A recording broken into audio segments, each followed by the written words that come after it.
Show, Smithsonian Associates Interview Series on radio and podcast. The show covering all things health, wellness, culture, and more. The show for all of us who aren't old, we're better.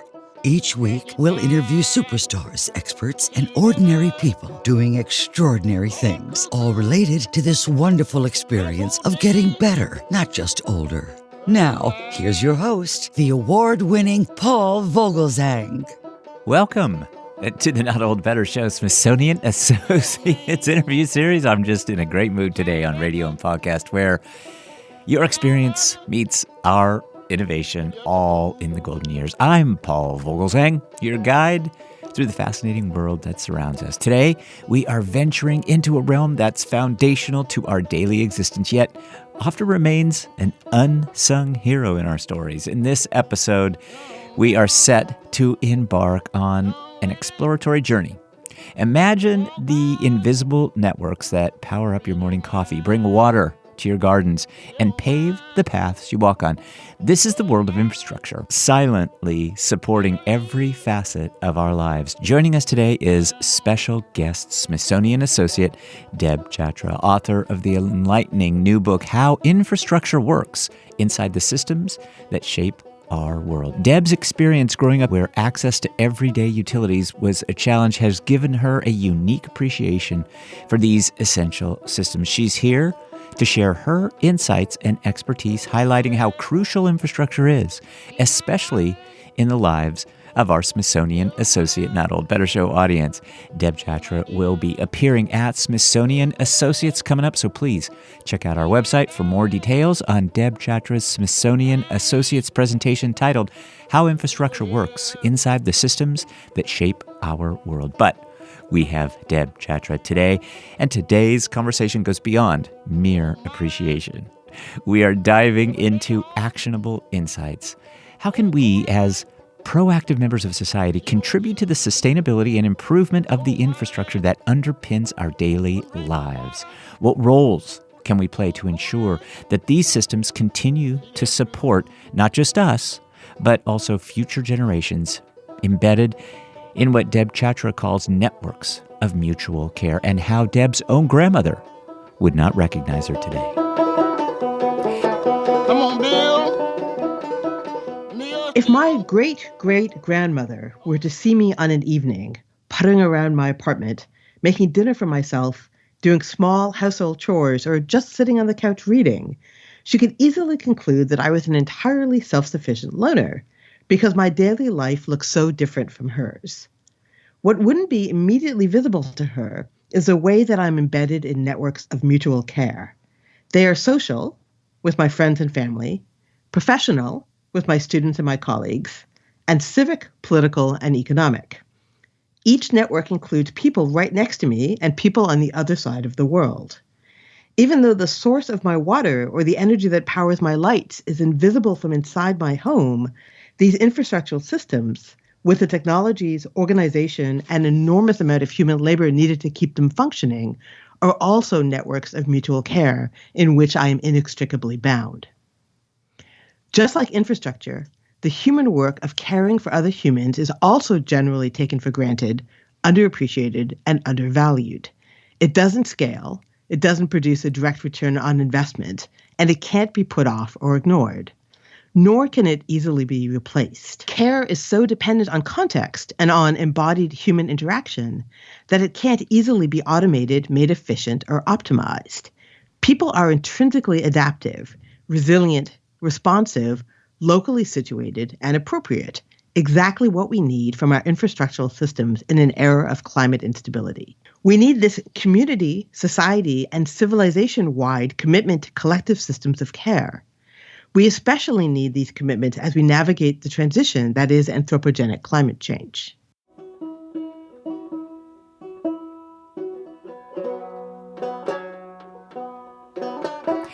That, of course, is our guest today, Smithsonian Associate, Engineering Professor, and author Deb Chachra, reading from her new book, How Infrastructure Works Inside the Systems That Shape Our World. So, wherever you are, whether settling into your favorite chair or post-holiday enjoying meal, or you could be out enjoying a brisk walk.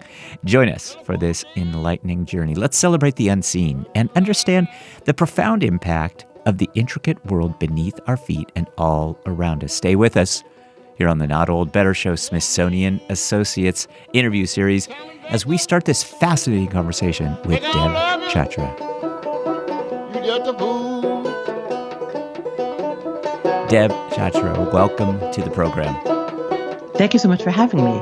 This is really going to be a wonderful conversation. I'm excited about this. I grew up in a household of builders, and your subject, of course, and your new book for Smithsonian Associates is how infrastructure works inside the systems that shape our world. Congratulations on the book, and I hope all's well, and I'm looking forward to just jumping right into this. So let's do that. And let's start, perhaps, Deb, with just tell us briefly about your upcoming Smithsonian Associates presentation. You're going to be using Zoom to engage our audience. We're all on Zoom these days. Maybe tell us a little bit about what you're going to do there, too. Well, I have to say I'm kind of excited because the book is all text, and the joy of actually giving a book talk, whether on Zoom or in person, is that I get to share some of the wonderful sort of photos and images from the places that I've been. So that's certainly one of the things that I'm most looking forward to, that things that I described using words, I now get to share photos of. But of course, I'm an engineering professor, so have been teaching for many years, including many educators teaching heavily on Zoom during the pandemic. So certainly, I understand that it lends itself to these types of broad conversations. Mm-hmm.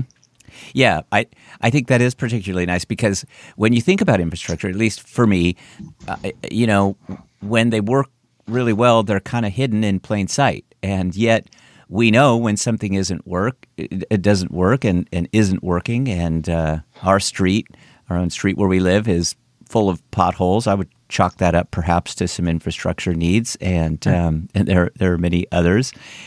So I think this is just such a great topic, and one that will be so nicely supplemented by images. I wonder what inspired you to bring this topic into the spotlight. We hear infrastructure all the time these days. It's a revenue and tax related matter, and I think some of us are concerned as we drive around. Certainly in our neighborhood, as we hit a pothole, it's concerning. But what does this all mean to you? And as an engineer, of course, it means a lot. But perhaps tell us what the book represents in your world. So, there's this classic idea that you write the book that you wish existed in the world. Mm-hmm. And so like many of us, like you said, we are becoming increasingly aware of infrastructural systems around us. And in part, that's because we are seeing the cracks in these systems, right? And in part because they're literally in the news every day. If you open any major newspaper's homepage, I guarantee you that whether they call it infrastructure or not, you will see some story related to infrastructure. And of course, the third reason for that is because these are the systems that are most affected by anthropogenic climate change, as well as the systems that most contribute to climate change, because mostly they're how we use energy, and most of the energy comes from fossil fuels. So so our infrastructure is kind of in our perception in these kind of three different ways, right? The direct experience of it, and then the understanding that these systems are going to be affected by climate change. So it is absolutely a thing that is something that we are all increasingly aware of in both good and bad senses. But the thing that I realized was that there's a tendency to think of infrastructure as, it's the problem for the engineers. But at the same time, we deeply understand that infrastructure is social. And we know this because of the outrage that many of us felt about the lack of clean water in Flint, or in the aftermath of Hurricane Sandy and Hurricane Maria.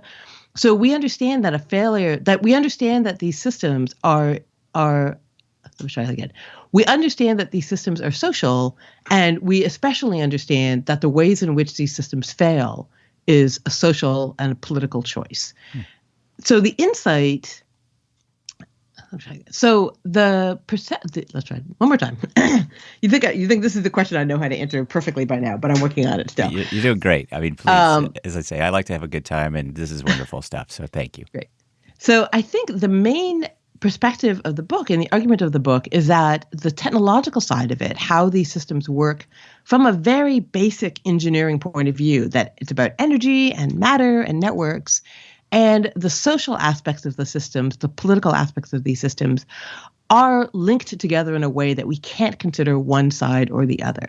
And so coming from an engineering background, thinking about these social systems made me realize that I could communicate how these systems work by tying them together and bringing both of those aspects of it to more people so that more of us can understand these systems, so more of us can think about how we want to build these systems and rebuild these systems for the future. As is the case so often with authors that I talk about, there's very much a personal narrative at play, and in your work that's the case. Certainly from an engineering perspective, that's true. You also bring with you some experience surrounding infrastructure as you grew up in urban India, and you talk about that in the book. And I wonder how those formative years influenced this perspective about why infrastructure, dependable infrastructure, I think maybe is a better way to put that, dependable infrastructure systems are so critical to us. So, actually, Paul, I'm going to start by actually clarifying, and you may want to rethink it, which is actually I grew up in Canada. So let me start there. So, okay, I missed that. Yeah, okay. Yes, we'll get there. We'll get to that. So, so I grew up in Canada, but my parents are immigrants from India, which meant that I spent part of my childhood in their family home in India. Mm-hmm. And then as an adult, I emigrated from Canada to the States, and I've traveled around the world, both professionally and personally. So one of the things about infrastructure is that because it's just the way you do things, we tend not to notice the systems around us, and they become much more apparent when we travel. And the very simple the very simple experience that many of us have is, for example, that realizing that our electrical appliances or electrical devices won't work without a different plug when we're traveling. But because as a child, I was living in Canada where I had access to this extremely reliable infrastructure, but also spending time in India where the infrastructure was much less reliable, much less well-developed, unsurprisingly, it made the systems visible to me in a way that they might not have otherwise been, right? Just like when we travel as adults and we think about electricity in a way we never think about it when we're at home, I had that experience as a child visiting India and realizing that, having clean water available 24/7 isn't necessarily a thing that everyone has. Having reliable having reliable electricity and never having blackouts or even brownouts is not a thing that everyone has. So being exposed to living in different places as a child meant that I was exposed to different kinds of infrastructure and different sort of levels of different quality of infrastructure. Yeah, I will rephrase my question. I'll do that in post too. So thank you. I appreciate that. So Deb Chachra, I want to ask you a little bit about the human-machine symbiosis and the symbiotic relationship that exists between humans, machines, the infrastructure, this idea, and in particular, the relationship that provides our day-to-day autonomy, freedom, and the concept of freedom. I wonder if you'd tell us a little bit about how your work, the book, it discusses that concept and brings that to bear, because I think that's important to us. If for no other reason, then we look at bridges and just see them as big pieces of steel and concrete, but there's very much a human component to this. So I really love Amartya Sen, who's a Nobel Prize-winning economist who looked at developing communities, and he described wealth or money as providing us with the means to live the kinds of lives that we have reason to value. That nobody wants money for its own sake. What we want is the freedom to do what we want to do with our lives. And I submit that if you live in a country that has kind of full stack infrastructure on a day-to-day basis, it's not money per se that allows you to do what you want to do with your days. It's actually the presence of these infrastructural systems. And so I mentioned that my parents were immigrants from India, and I'm aware that I'm pretty much the first woman. My mother would be sort of in this category, but the two of us in our generation are essentially the first woman in our family that have had our basic human needs met through infrastructural systems, right? That I don't spend most of my days getting fuel for cooking. I don't worry about getting water for my family. All of these things are just taken care of by these infrastructural systems. And it means I get to do other things like talking to you today, Paul. Thank you. And sorry? Thank you. Yeah. So at a very, very basic level, because these systems meet our basic needs, they mean that that's not what we have to do every day. And this has long been an argument for why we want to build out these systems and why we want to build them out for everyone, is because they enable civic, political, economic participation, because it means that you get to do things other than taking care of your basic needs. And then, of course, as we also know, as we use telecommunications and mobility, it enables us to do things like connecting with people in new ways, creating economic systems that go farther, creating sort of new types of activities, new types of connections with each other. Hi, it's Paul. Do you love entertaining, informative, eclectic, insightful programs about culture, health, science, life, and everything Smithsonian? As part of our Smithsonian Associates Interview Series on radio and podcast, we're introducing you to the new Smithsonian Associates streaming series. Smithsonian, a nonprofit organization, is excited to present this new aspect of their 55 years as the world's largest museum-based educational program. Join us from the comfort of your home as we periodically interview Smithsonian Associate guest speakers. Our audience here on radio and podcast can explore our website for more information, links, and details at notold-better.com. Thanks, everybody. Our guest today is Deb Chachra. Deb Chachra has written the new book, How Infrastructure Works. Deb Chachra will be appearing at Smithsonian Associates coming up. We'll put links so that our audience can find out more information about Deb's book, about her upcoming presentation, and details about the tickets and availability. Deb, thanks so much for joining us. I want to talk about something that I think we both understand you much differently than me and perhaps our audience, but there's this economic conundrum, really, this kind of very important element behind infrastructure.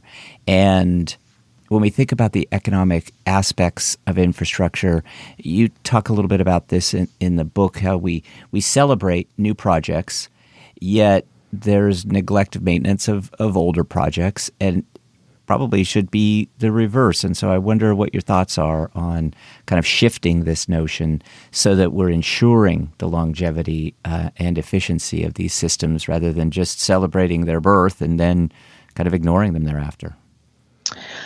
Trying to figure out what the right way into this is. So on the one hand, like we notice when our infrastructural systems fail. So we, of course, that means we do not notice when they continue working perfectly. So like, yes, we are aware of where our infrastructure has been neglected. And I think, as I said, we're very conscious of the fact that we're facing this transition of infrastructure. So we, sorry, I'm going to start this over again. I feel like I'm trying to parse. Let me think about parsing your question, Paul. Mm-hmm. Is the question, how do we shift from the, like, we get excited about making new things mindset to maintain, how do we get excited about maintaining things? Yeah, okay. I mean, we break a bottle of champagne on the bow of a ship, and then we don't necessarily see everything below the water, but there are things going on there that we need to pay attention to, yet over time, that's not necessarily the focus. And so on the one hand, it's like, I don't think, like, yes, I think we should be committed to the care and maintenance of these systems, but I don't think it's a thing that most of us don't want to think about this on a daily basis. That's kind of the point, right, about having infrastructure. So that's kind of the first thing, right, is having that sort of society-wide commitment to maintaining and taking care of these systems at a level that we're all happy with, a level that does not involve, for example, the American Society for Civil Engineers telling us that our infrastructural systems get a C plus grade. Mm-hmm. But the other piece of it is that, in a sense, that particular ship has kind of sailed.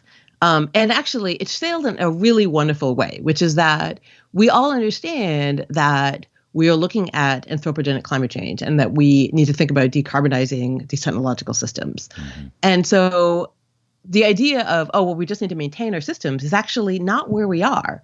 We're at the cusp of this technological transformation of all of our systems to go from being powered mostly by fossil fuels to being powered by renewable energy.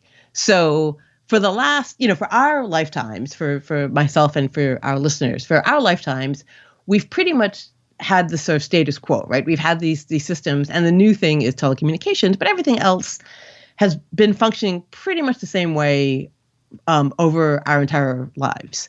That will not be true for the next generation or the generation after that, right? If you think about our kids right now, they're most likely going to see the year 2100, which seems like it should be really futuristic and far away. And it's like, no, my niece and my nephews are probably going to see that next century. So we are not, right now, I think the real issue is not just about how do we maintain the systems we have.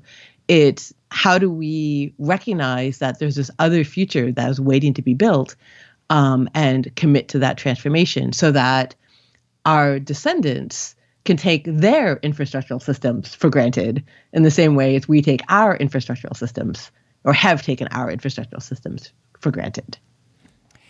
Thank you for that. And so you use the phrase in a really wonderful way. It's changing from a focus to perhaps another vision, and maybe a vision of sustainability is what kind of comes to mind to me.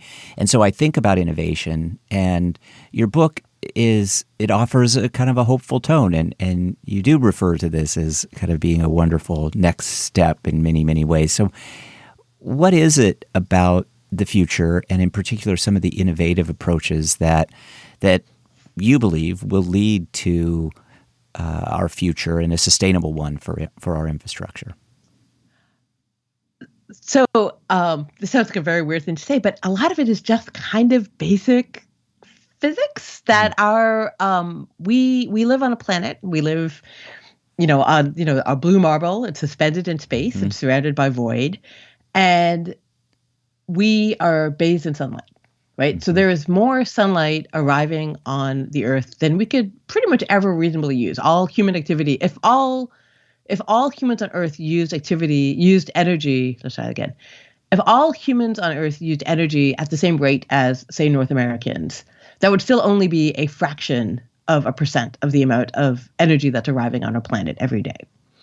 But the flip side is we are, in fact, surrounded by vacuum, right? Nothing really comes in or out. So what that means is that we have unlimited amounts of energy and extremely finite amount of stuff, of atoms, of matter. And for most of human history, we've treated energy as scarce because we could pretty much only get it by, finding things that we could burn, which was first, things like wood, and then became increasingly fossil fuels. And we also treated matter as kind of infinite, right? You could dig it out from somewhere, and then you could use it, and then you could dump it later. But we're running up, as many people have pointed out, against the sort of planetary boundaries, that the stuff that we're digging up in one place is ending up in another place, and we're hitting the limits of that. And the most obvious example of that, of course, is carbon dioxide, right? It's carbon from the ground being burnt, ending up in the atmosphere, changing the characteristics of our atmosphere. But this is true for all sorts of pollution, right? For microplastics and the like. At the same time, so, if we remember, Jimmy Carter saying that, we want to use less oil, so we're going to turn the thermostat down and put sweaters on. We understand that throughout human history, using less oil, using less fossil fuels has meant having less energy available to us, right? And that historically means doing less things in the world, right? We use energy to do things in the world.